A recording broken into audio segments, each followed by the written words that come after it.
Good evening, Lagos. Good evening, the world, because we're global. All right, it's a pleasure to be in your face again this wonderful evening.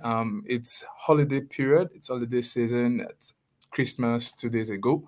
So Merry Christmas is still in order. Compliments of the season to everyone listening live right now and then subsequently after today. It's a wonderful feeling that we have around us at 8 My name is Dami Lola. I'm the co-founder of 8 and today I bring an interesting conversation to your table. So this particular conversation, you do not need to have your writing materials. You do not have to have your notepads, your pens. We just need to sit down, relax, listen to these conversations, contribute. If you're online, please drop us a note. Let's know that you're there and you're listening in. 8 is a social enterprise, and which I will talk about more after the conversation. And so we want to talk about a social topic, which has to do with one of the critical things humans do in the exchange, which is giving and in effect receiving as well. So how do we actually give?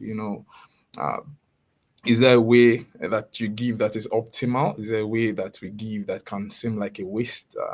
What are the things that we need to pay attention to?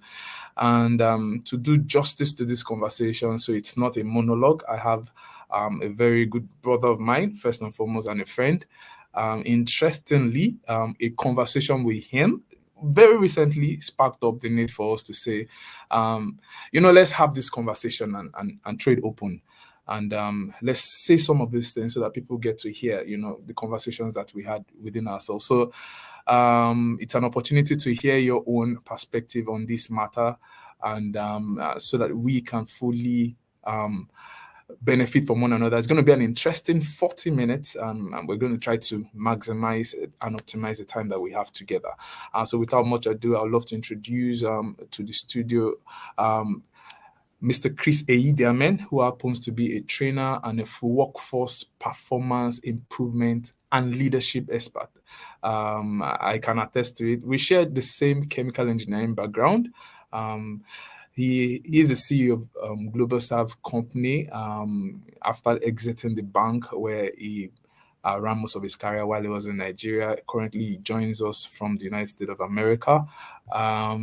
Please help me welcome Mr. Chris Eidiamen. It's a Hello. pleasure having you. Good evening. Nice to be with you, Dami. Thank you for having me in this program. Yes. All right. So it's a laid back period. So it's an easygoing session. So we're just gisting and we're just talking.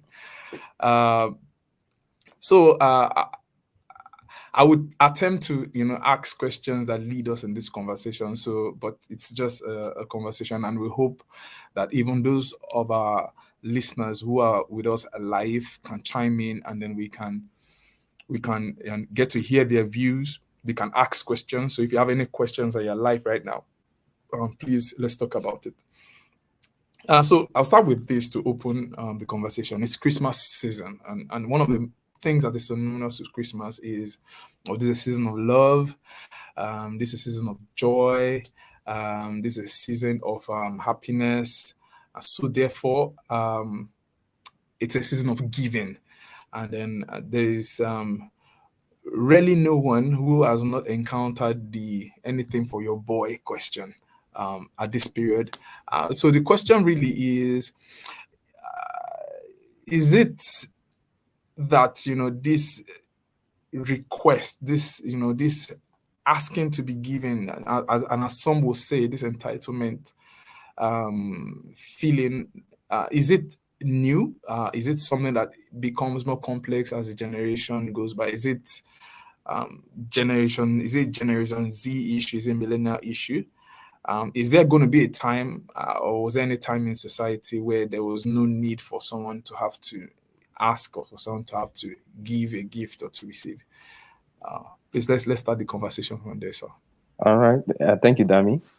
Now, I want to say this, that the need to give is part of the human nature, and then the need to receive is also part of basic human nature. Okay, we are we are created to both give and receive. So it is basic. It's human nature. There has never been a time in human history where there was no need to receive, or where there was no need to give. Okay.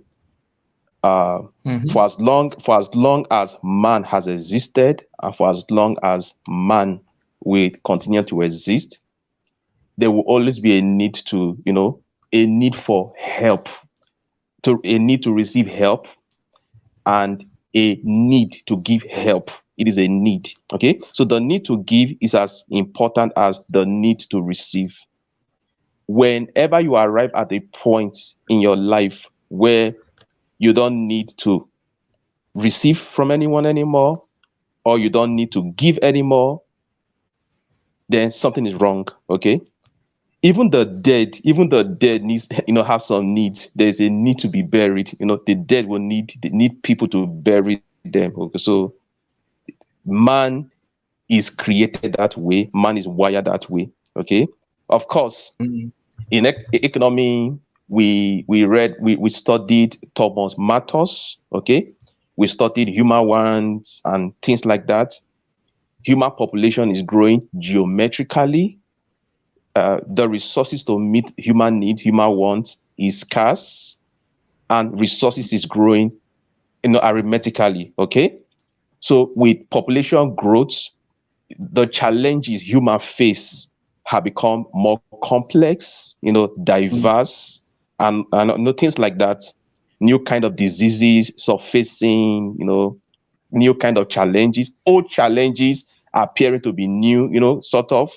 So it seems, oh, okay, the need, human need has become more complex and all that over time, but things have just remained the same. There is nothing new under the sun. Okay, so that is that, Danny. Beautiful. All right, so I like the fact that you've clarified that it's not something new. No. It's a basic human need. And I also like the fact that you've balanced the fact that there's the need to to ask for help and to receive, but there's also the need to give as well. So meaning that even giving is rewarding. Uh, Yes. yeah, it's rewarding. It's something that we need to do. And then it reminds me of the this popular stuff that they say, the moment you stop being a vessel that allows things to flow through you, away from you, because everything you also have received, you someone gave you opportunities, someone gave you Yes. opened the door for you, so you need to find measures to open the doors for others, to give others the opportunity, just as you have received. Someone gave birth to you, took care of you to where you are, you also take care of someone else, you know? Yeah, that means there's there's this quote. Somebody said, "The Dead Sea is dead." My viewers, they know what the Dead Sea is. The Dead Sea is dead because it does not have outlets. Okay, so the Mm, Dead Sea keeps receiving. The Dead Sea receives kept on receiving over time, mhm, but it's a Dead Sea, no outlet. Okay, the water doesn't flow anywhere, so it's the Dead Sea. Okay, so giving and receiving. When you breathe in, you receive. When you breathe out, you give carbon dioxide to the atmosphere. Plant needs it. So if you keep breathing in without breathing out, then there's a problem somewhere. Nobody survives that way. And then if you keep breathing out without breathing in, there is a problem too. So the need to give and to receive is a basic human need. Understand? beautiful. All right. Now, there's this saying that I've heard first from you, and I would like to quote it verbatim. Takers have no limits. Givers must set the limits. Yeah. I'll take it again. Takers have no limits. Givers must set the limits. I will allow you to interpret this Okay. saying Okay. of yours, and then Okay. also now explain how can one actually set boundaries as a giver. Okay. That quote, I actually read it on somebody's wall, so I want to give credit. So it's not original. So her name is Folakemi Oladimeji. She's a HR, expert or something like that. So I was, reading through Facebook and I saw on her wall, "Takers have no limits. Givers must set the limit." Man, that thing hit me. I think some years back, it hit me and it never left me. So I have used it over time, in my conversations with people. Okay. Honestly, some people don't really have genuine needs. Okay. Mm, They are just being irresponsible. Okay. They're just being irresponsible. Okay. Some of the needs people have is just them being deliberately mismanaging their resources, mm, mismanaging their opportunities, mm, mismanaging their relationship, mismanaging their time. Okay. So some of those needs are created by their irresponsibility. Irresponsibility. Okay. mm. Now, a taker will want for free things he should get in exchange for something. Okay. Okay. Sometimes a person can afford, a person has what it takes to purchase, or a person can afford something, but he just wants it for free. Okay, that is a taker. Okay, if you run a business and a Mhm, taker walks into your organization, a taker wants for free what you do in exchange for money. Okay, mhm, so a taker wants for free. Now, if you have a lot of takers around you, you have a lot of takers um patronizing your business, man, your business will not survive. Okay, don't mm. let don't let a person take advantage of his relationship with you to wreck you. Okay, Mm, don't let a person take advantage of his relationship with you to place unnecessary foolish demands on you. Okay, so mm, that is what takers do. And then let me also say this: if a person keeps having same needs around same time, okay, okay, every match, you have to pay school fees, and over the mhm, past 3 years, 5 years, you keep having challenges, around mm, March. You can't afford school fees, and it has lingered over the years, and something is wrong. Okay, something is wrong. And then when it's March, everybody knows he's going to come to place demands on us. Okay, he has to pay school fees, and then you have mm, somehow built a track record and a reputation. He knocks on every door around March of every year, and this has mm, continued 1 year, 2 years, 3 years, 4 years. Okay, I mm, will advise you to be wary of people like that. And then not only March, every August he has to pay house rents. It has become something. Okay, every August he's going to pay house rents. So the responsibility, you are pushing the responsibility of school fees, responsibility of your house rent on people, you are not even doing anything to change the situation, then people should be wary of you. Okay. Now Mm. let me say two things. If a person is constantly in need and the Mhm. person rejects job offers, no matter how menial, you are in need, and the need has persisted 6 months, 1 year, 3 years, 5 years, Mhm. and every job you have been offered, you think is below you, then Mm. something is wrong. Okay, something is wrong. What it means is you don't want to take responsibility to change the situation. Okay, Mhm. you don't want to take, and then there are also people that places more value on your resources, on your money, than they do on your wisdom. Sometimes I tell myself, this person does not want my wisdom, but my wisdom is the one producing this thing. And then I am offering you wisdom. You don't want it. You don't want to have anything to do with my wisdom. You just want my money. Okay. So you have Mm. my money once, twice. And I'm telling you, see wisdom. This is what I do that produces the money. These are things you can do to change the situation. You reject Mm. my wisdom. You just want my money. And it is the wisdom that is producing this money. When a person constantly keeps rejecting your wisdom, you know, and a person keeps preferring your money over your wisdom, then something is wrong. Then you should be careful of that person.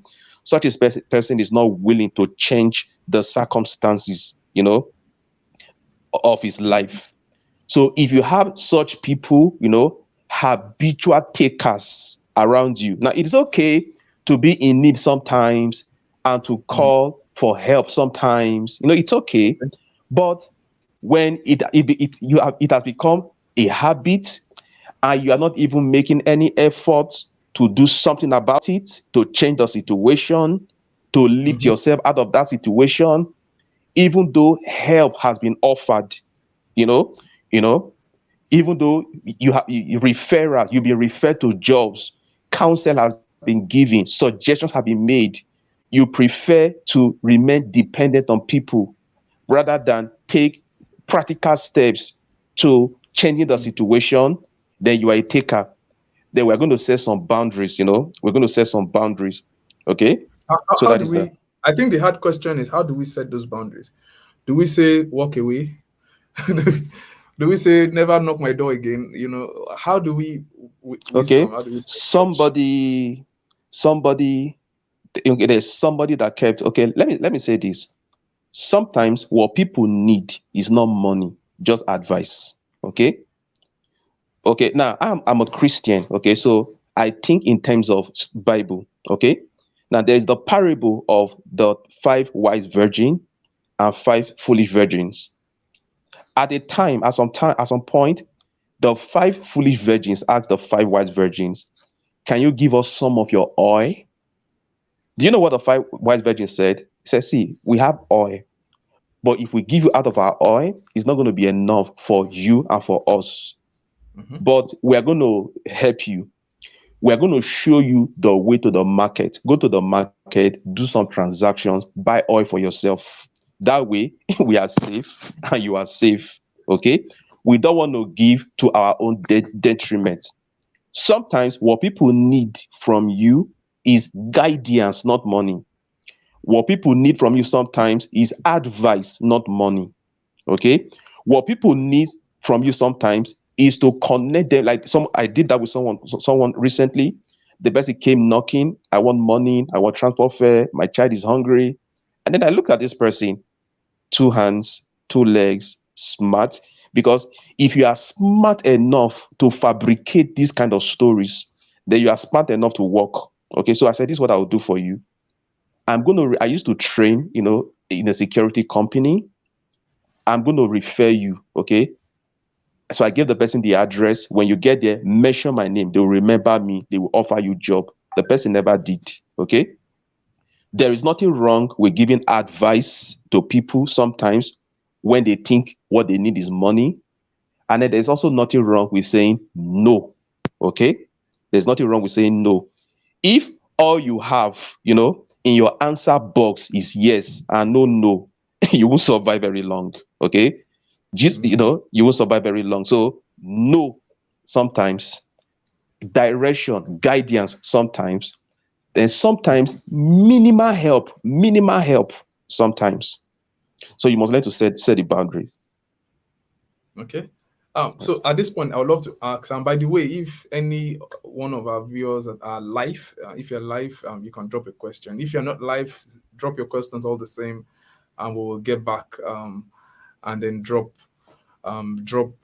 responses, and we can have the conversation after this live session. So please feel free to drop your questions, your comments as we go on. Um, uh, Chris, can I ask? So, All right. what is there anything wrong in giving? From the religious perspective, we call it alms. Okay. So people come to you, ask for stuff, and then you give. Okay. Um, um, how do you differentiate between? Is there a difference between giving alms, actually giving things, Okay. tantamount to money, versus setting people up? What's the difference? Which should be Okay. preferred? Should we Okay. completely ignore arms and say, I'll never give anybody anything except I know you're building something, or except Okay. it's a gift that keeps on giving, or so is there a Okay. difference? If there's a Okay. Now, difference, when okay. do you do arms? When do you do the other? Okay. Now, there's nothing wrong with meeting people's immediate needs. Okay. Sometimes people cannot be empowered in an empty stomach. Okay. So True. sometimes they need a full stomach first before Hmm. any other thing. Okay, there's nothing wrong. Okay, with giving alms. Okay, just that you don't stop at alms giving. Okay, you don't you don't give with the intention of keeping people perpetually dependent on you. Okay, you don't give. Okay, now if you enjoy people becoming perpetually dependent on you, there's something wrong with you. Okay, you should Mm, be able to you should be able to now you're going to encounter two kinds of people in your life. Okay, mm, or you are one of these two kinds of people. There are people who carry people. Okay, so the people are dependent on them, and they enjoy carrying people. You carry people. And then there are others that lift people up. They set people on their feet. Okay, so that's another kind of people. Now, you should not, you may carry people for a while, like that mothers do that with their children, you carry them for a while, but at some point, you must begin to teach them to walk and take their own steps. Okay, you must begin to teach them to walk. Okay, you must teach them to become independent. Okay, you must never keep people perpetually dependent on you. So, if you have been offering help to people and they have remained in the same situation over a period of time, they keep facing similar challenges. And every time they face these challenges, they run to you. And this has continued for a long period of time. What it means is you have only been giving arms, you have not been lifting them up to their feet. Okay. Now, real leaders lift people up. Real leaders teach people to walk. Real mm, leaders teach people to become independent. Real leaders teach people, okay, to walk, take their own step, teach them to fish. That's what real leaders do. Nothing is mm, wrong with alms giving, okay? Nothing is wrong with alms giving. Nothing is wrong with offering help. Nothing is wrong. But the goal should be at some point, these people should become independent. These people should be able to solve their own problems, and these people should come to a point in their own lives where they are able to solve other people's problem also. So that should be the goal. mm. Okay. Beautiful.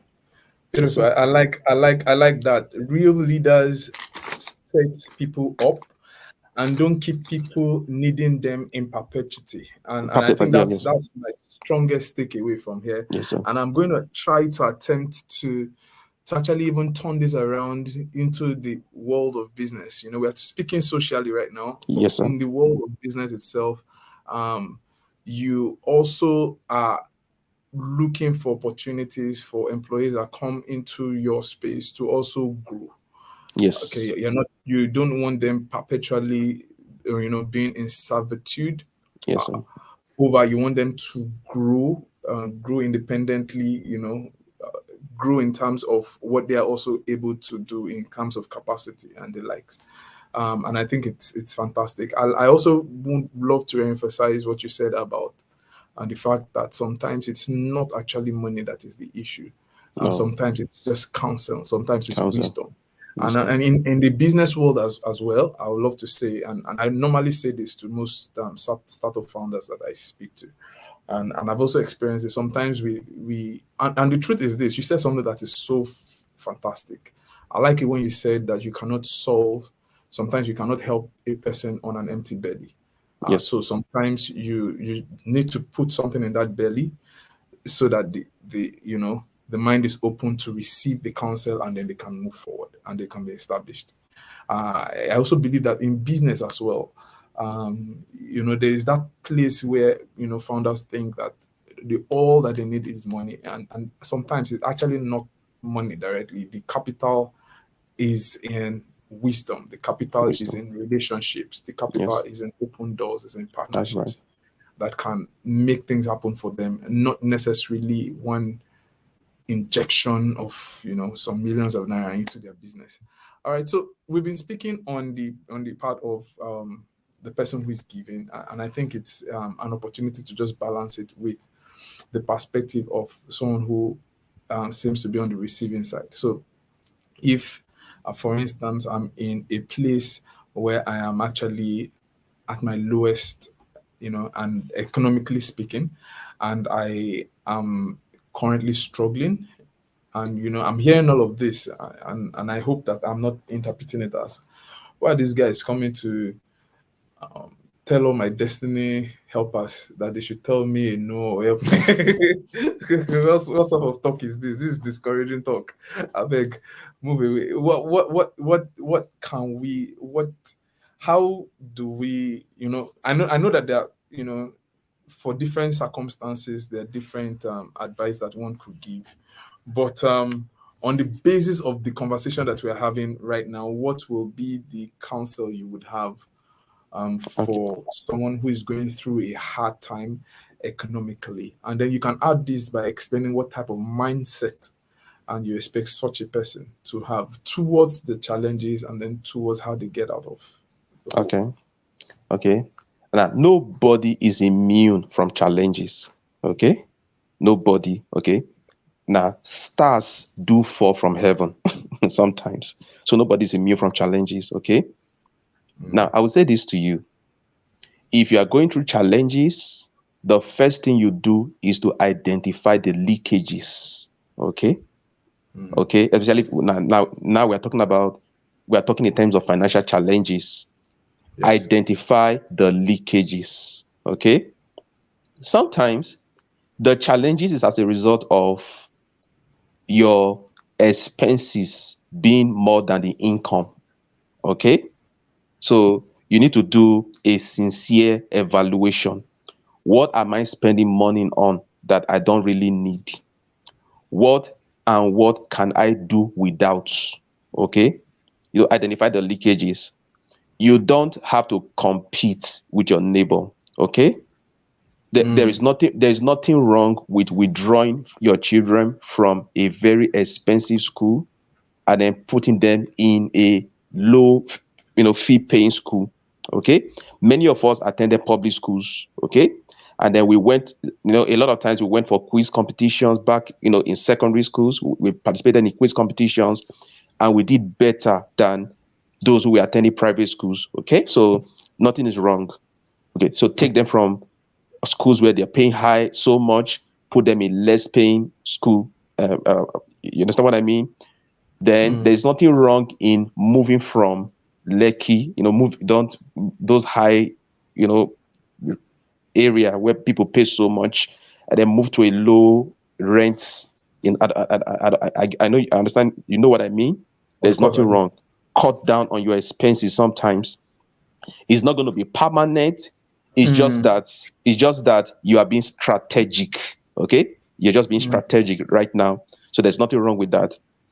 Your expenses must never exceed your income. Your expenses should never exceed your income. That's the first thing. Then sometimes It is not that expenses is exceeding income. It is just that there is no income at all at this point. So what you do in that case is be willing to do odd jobs. Okay? In every labor, there is a dignity or a honor, something like that. See, there's nothing wrong with doing odd jobs. There's nothing wrong. Okay? You don't just have to tell people what you did. You tell them when that phase of your life is over. Okay? Some of us have had to do a lot of odd jobs sometimes. Okay? There was a time I was doing multiple odd jobs, and my monthly income was more than that of my colleagues in the bank. Okay, so I left banking at the time, and then reality dawned on me. Oh my God, I just made the worst decision of my life. But of course, looking back now, I made the best decision of my life at that time. But at that point, so oh my God, what did I just do? I just made the worst decision of my life. Can I go back? But man, I had to do something.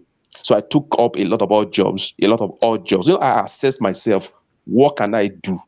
I remembered I loved mathematics. Okay. I was good at mathematics. I said, so I'm going to teach maths. So I started teaching maths. If I tell you what I was paid, then you won't believe. So I started from there. Okay. What I started earning was less than 20% of what I was earning in my bank, but I started with it. Okay. I didn't want to knock on Dami's door. I didn't want to knock on people's door. Okay. So I had to do that. And then I got another opening and another opening and another opening. So I was doing a lot of multiple jobs. Okay. So I leave home very early in the morning. I come back late in the evening. People didn't know I had stopped working in the bank. And then my income became more than what I was earning in the bank. And then I can tell you more and more and more. Nothing is wrong with doing odd jobs. If you don't want people to know, go far from your house. Okay. Go 3 hours, 2 hours away from where you live, do some odd jobs, clean up, come back home. It is a problem if there is no income at all. Life will be terrible. Okay. So you have to do something. Do menial jobs first while you are, recovering. So nothing is wrong with that. And then for those who borrow, I want to say this. Before you borrow, ask yourself some very basic questions. Do you really need to borrow? Do you have to borrow? Okay. Are you borrowing for things you can do without? Okay. So do you even have to borrow at all? Sometimes you don't need to borrow to pay house rent. You just need to have a quality conversation with your landlord. Okay. So give me some time. Things are not okay right now. You don't have to borrow to pay school fees. Go to the proprietor of the school. Say, this is not my character. It has never been like this. Things are tough. Trust me, I'm going to pay you back. Okay. If she refuses, withdraw them from school temporarily and then homeschool them until things get better. So you ask yourself, do I have to borrow at all? Do I really need to borrow? And then you must also consider who are you borrowing from? Okay. Some people, Critical. if you are not able to pay back in time, they're going to cut your throats. Okay. You're going to face the worst embarrassment of your life. So you also consider who are you borrowing from? Okay. And then you must also ask yourself, am I becoming a habitual borrower? Okay. If you find yourself borrowing to pay school fees, borrowing to pay house rent, borrowing to put food on your table, then something is wrong. Okay. Something is really, really wrong. You have to be arrested right there. So am I becoming a habitual borrower? Then you ask yourself, what is my repayment plan? Okay. Now I say this to especially my friends who are in Christian ministry. They want to borrow to rent a new hall. They want to borrow money to rent a bigger space. So I asked them, so what's the repayment plan? When I listen to their repayment plan, they plan to repay their loans by faith. They believe that God is going to provide for them and then they're going to repay by faith. Let me move very fast. I know time's not on our side. Then what is the implication if you default in repayment? Okay. Sometimes the implication of defaulting is worse than what is even making you go borrow sometimes. So you ask yourself, what is the implication if I default? And then if eventually you have to borrow, then you must make repayment a priority. Make repayment a priority. Okay. If you have to borrow, make repayment a priority. And then make sure in repayment, you are not going to borrow from Peter in order to pay Paul. Okay. So don't use debt to get out of debt. Okay. So I know time is not really on our side. Let me just, I know Dami has some other questions you want to ask me. Yes, just a couple more because we need to really go. So there's this stuff that we get to notice. We talked about the fact that true leaders ensure that you don't get people tied to you with their needs in perpetuity, meaning Yes, you sir. constantly look for ways to empower people to stand on their own. But we are aware that there are people who deliberately take advantage of the vulnerability of others to keep them in subjection and to keep them coming back for handouts for their livelihood.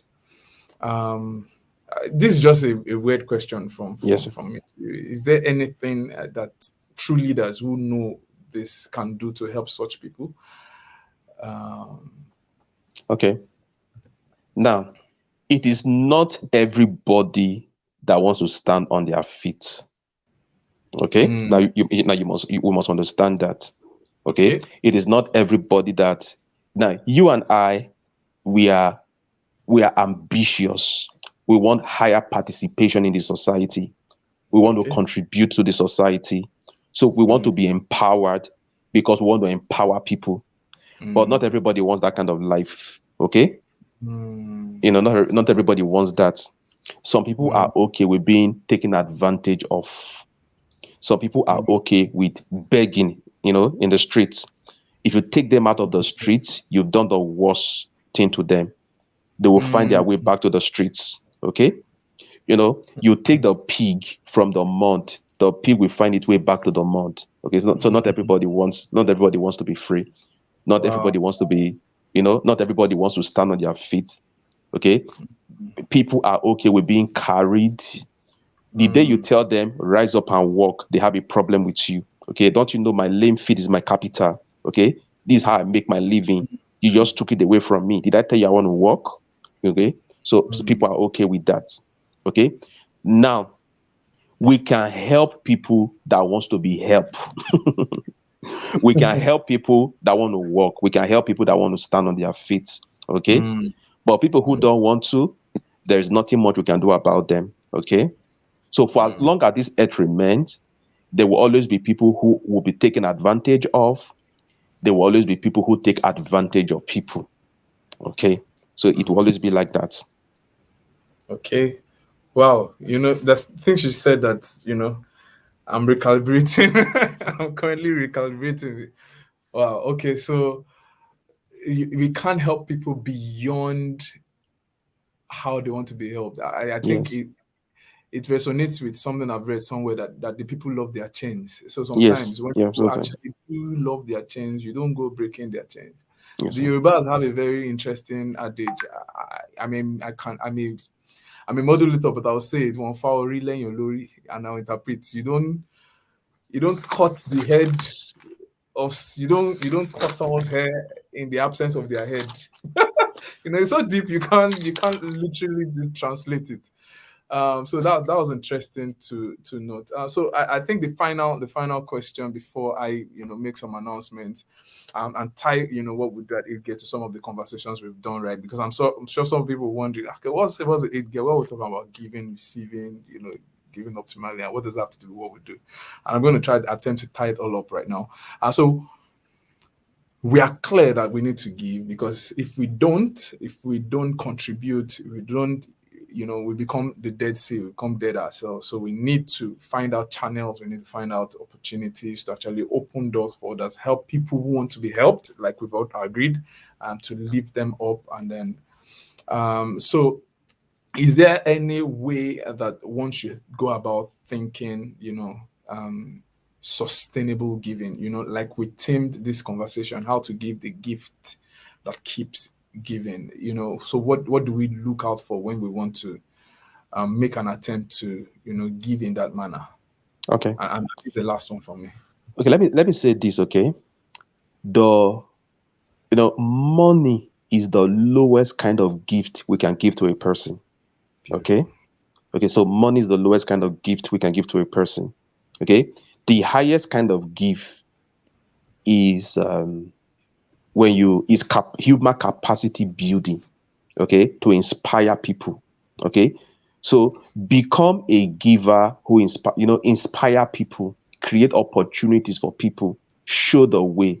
Okay, teach. Okay, help people become creative, help people become productive. Okay, if you think, if you hang around a rich man, you think he should give you money.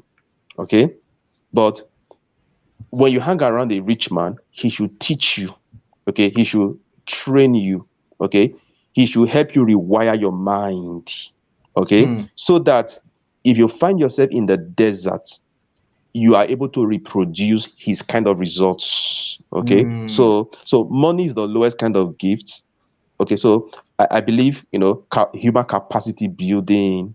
You inspire people, breathe life into people, breathe ideas into people, open people's eyes, become a leader who opens the eyes of people, open the minds of people. Okay, so that's the kind of giving. Okay, so I don't just want to give you money, and I don't just want to give you a bottle of water, but I want to teach you to dig a well. I want to teach you to dig a well. Bottle of water will run out, but if I teach you to dig a well, you'll keep digging wells for the rest of your life. Okay, so And you can give others. I give others. All right, so You that can is teach that. others as well. All right, beautiful. You could not have said it any better. And then actually, the way you said it actually helps me conclude this conversation. And as you're well aware, and I said I'm going to tie it to what we do at It Gear. We It Gear is actually in the process of actually in the business of actually building people in terms of their capability and capacity, and also building businesses for young people. And I'm going to just list three key ways in 2022 for people who get the opportunity to listen to this. If you are a young person who wants to be helped, just like we've described, or if you are an investor, someone who wants to invest and actually get returns for and value for what you want, or you're someone who wants to help people, give that arm as we tagged it, gives people something to start up with, and then you don't necessarily need anything in return, but you want to give something people something. There's something for everyone in this conversation I'm going to be sharing right now. For young people who want to be helped, first and foremost, we from time to time run capacity development programs, and you can get opportunity for scholarships, and you can get an opportunity for what we've tagged learn now pay later from an affiliate business called inkeeper.work that provides digital technology and business support trainings available on iOS web and on Android, but also with physical classes holding at 8 Gear Hub in Magodo, Lagos. So that's available for any young person who is interested in finding their way, and then regardless of what you studied in school, whether you're a school cert holder, whether you're a graduate, whether you're about to serve, whether you're just done serving, please check out inkeeper.work, www.inkeeper.work. Check out what we have there, and give any of the representatives a phone call. If you're in a situation where you can pay for this service, please go ahead and pay. Don't ask for help when you don't need it. But if you do need help in terms of you need a scholarship or you need an avenue to be able to learn, get yourself a job and then pay back, you're that kind of person, and that conversation can be held. That's one. And for anyone who intends to give some of these scholarships out, if you're listening, you can get on the call, the same inkeeper.work or anyone at Edgar, and have this conversation. And that from time to time we open up cohorts of training where you can actually give to. Um, Another interesting way we can also give opportunities to people. If you are out there, you're an entrepreneur, you own a venture, you own a business, please, you can also take advantage of the graduates from most of our programs, all right, to ensure that you give them internship opportunities or entry level, mid level roles in your organization for them to actually have that opportunity to express most of the things that they've learned. And then finally, it's also interesting to note that as an independent venture studio, show, from time to time, we actually help young people ideate on the ideas that they have for business and help them set up, help them grow and hack that business towards productivity. So if you're interested in and you're looking for viable businesses, you want to check out pitch decks, you want to listen to young people who have ideas, and you want to be able to look for something to invest in and empower people with, and then share stock, share the risk, share the reward with them. A conversation with anyone at 8gear will also be fantastic. www.8gear.com.